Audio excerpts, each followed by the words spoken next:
do nosso convidado, que ele acha do governo, mas eu quero saber também disso, em função da capa de uma das revistas mais importantes, mais conhecidas do mundo, que é The Economist. Ai, que coisa!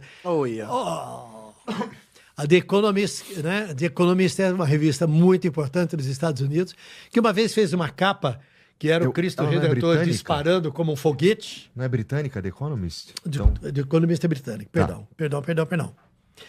Teve uma capa que era o Cristo Redentor disparando, né? O Brasil dispara, cresce, né?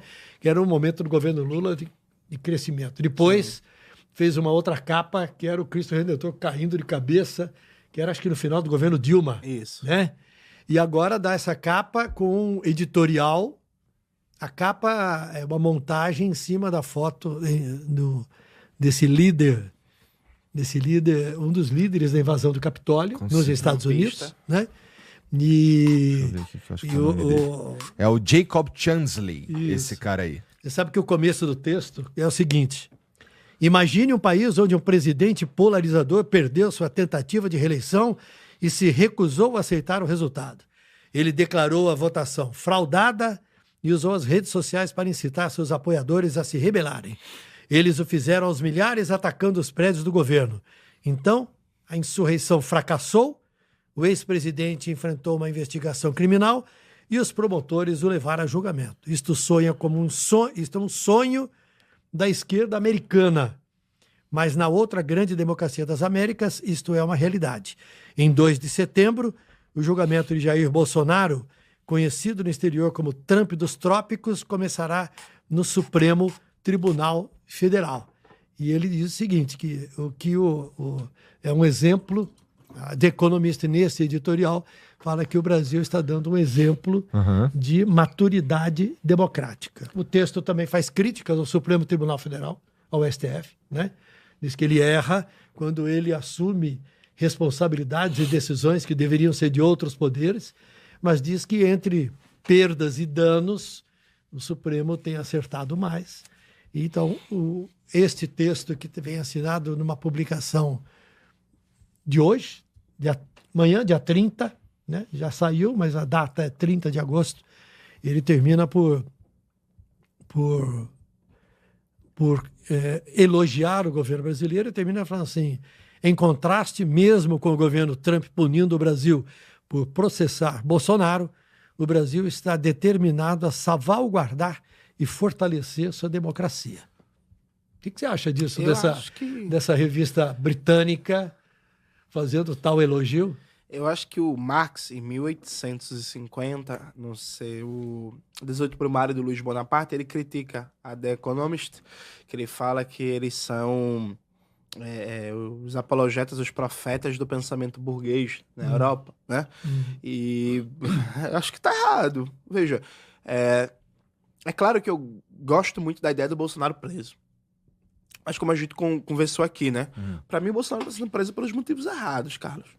Assim, pra mim é inacreditável, depois do que o cara fez na pandemia, depois de ser responsável direto pela morte de milhares e milhares de brasileiros, ele não tá sendo preso pela pandemia. Ele não tá sendo preso pelo atraso na compra de vacinas, pelo desestímulo a tomar vacinas, pelo desestímulo ao isolamento social, ao uso de máscaras. A memória no Brasil aqui é muito frágil, né? As pessoas esqueceram que o Bolsonaro e o Paulo Guedes eram contra o auxílio emergencial de R$600. Eles foram derrotados no Congresso, mas a linha do Bolsonaro era: não vai ter auxílio, não vai ter isso de ficar em casa não, vamos todo mundo pra rua trabalhar, sabe? O Brasil teve recorde no número de mortos, recorde no número de enfermeiras mortas no Brasil. A gente teve o maior número de enfermeiras, técnicas e auxiliares de enfermagem mortas no mundo inteiro. Então, Bolsonaro tem que ser preso por isso. Isso por um lado. Por outro lado, o legado político e econômico do Bolsonaro está intacto. A Eletrobras foi privatizada. O presidente Lula prometeu retomar a Eletrobras, fez um acordo para manter a Eletrobras privatizada. O Banco Central foi privatizado durante o governo Bolsonaro numa votação ilegal online. O Banco Central segue privatizado e a taxa de juros hoje em dia está em 15%. O governo Bolsonaro privatizou a refinaria Landolfo Alves, na Bahia, a refinaria Isaac Sabá, no Amazonas, e a Clara Camarão, no Rio Grande do Norte, seguem privatizados. E saiu agora uma reportagem muito boa no Brasil de Fato, mostrando que a Isaac Sabá, no Amazonas, comprado pelo Atem Grupo, Atem Distribuidora, eles controlam a importação de combustível e a refinaria que era da Petrobras. O que é que eles fazem? Eles deixam a refinaria subutilizada, com a produção baixa, porque é mais lucrativo para eles importar combustível e revender do que usar refinaria. Então, Amazonas, um dos estados mais pobres do Brasil, paga um dos combustíveis mais caros do Brasil. Proporcionalmente, um paulista paga um combustível mais barato que o amazonense. Tá tudo isso de pé. O Temer aprovou o teto de gastos, né? O governo Lula aprovou um novo teto de gastos e todo aquele discurso de austeridade do Paulo Guedes está vigente. Tem medidas de privatização que o Bolsonaro tentou tomar, que não conseguiu, que até, inclusive, o governo Lula está continuando. Veja, o Bolsonaro privatizou o metrô de BH. O metrô de BH, depois que ele foi privatizado, a passagem já subiu 36%. 1.000 trabalhadores foram demitidos, né? As obras atrasadas, como a obra da linha 2, continuam atrasadas e o serviço piorou. Nesse momento, o governo Lula, que prometeu tirar o metrô do Recife do programa de privatização e a Transurb de Porto Alegre da privatização, o governo Lula está querendo privatizar tanto o metrô do Recife como a Transurb e privatizar, Carlos, usando dinheiro do BNDES. Então, assim, imagina, tu é um empresário, aí tu chega pro governo Lula e fala assim: eu quero comprar o metrô do Recife. E aí o governo Lula vai e fala assim: não, tranquilo, eu vou te dar 3 bilhões para tu comprar o metrô do Recife e investir no metrô. Oxente, qual é a pergunta? Qual é a pergunta óbvia que a gente faz? Vem cá, se tem 3 bilhões... Eu não entendo nada, mas acho que é bom. Parece bom. Se tem 3 bilhões disponível para dar para o empresário privado privatizar o metrô, por que esse dinheiro não está sendo investido agora no metrô do Recife, na Transurb em Porto Alegre, para requalificar, melhorar o serviço, comprar mais vagões e por aí vai? Então veja, o legado político-econômico do Bolsonaro está de pé. As Forças Armadas brasileiras, elas tiveram participação ativa no que foi o bolsonarismo, no que foi a tentativa do golpe do 8 de janeiro, que inclusive a gente conversou muito aqui na última vez que eu vim, e elas seguem intactas, né? Na última entrevista não, conversa, porque Igor não gosta desse negócio de entrevista.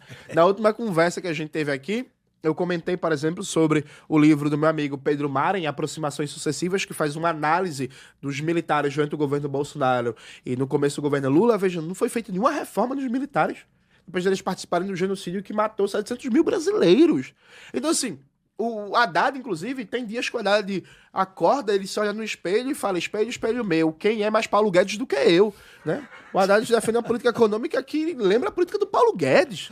Então, assim, eu vou comemorar quando o Bolsonaro... Eu já ouvi que o Haddad é o príncipe neoliberal do PT. Exatamente. E aí, veja, eu vou comemorar quando o Bolsonaro for preso? Vou. Mas, assim, é muito pouco, né? E aí, Carlos, eu acho que tem uma lição histórica. O grande Luiz Carlos Prestes, numa entrevista que ele deu pro Roda Viva, ele é perguntado, assim, o que é que você... Isso anos 80, né? O que é que você acha da Nova República? Aí o Prestes fala: eu acho que não tem Nova República nenhuma.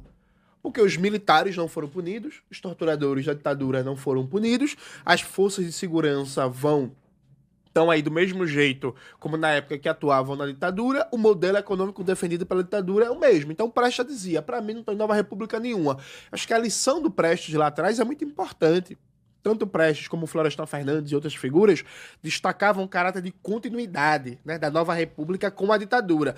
Aí muita gente pensou: que exagero, né? Então tô vendo o lado negativo, não tô vendo o lado positivo. Quando a gente vê que uma besta-fera dessa vira presidente reivindicando o legado da ditadura empresarial militar e dizendo viva o coronel Brilhante Ustra, a gente percebe que faltou um trabalho melhor de memória, de ruptura com aquele passado. Se a gente não faz uma ruptura de fato com o bolsonarismo, isso cria a possibilidade histórica de amanhã aparecer um outro imbecil igual a esse. Sabe, um Tarcísio. Ou imagina, 2030, a disputa à presidência, eu e o Nicolas Ferreira. Vê que miséria. O Nicolas Ferreira reivindicando um legado bolsonarista. Não tem condição, não. Então eu não fico feliz, não. E eu acho que, como sempre, a The Economist está errada.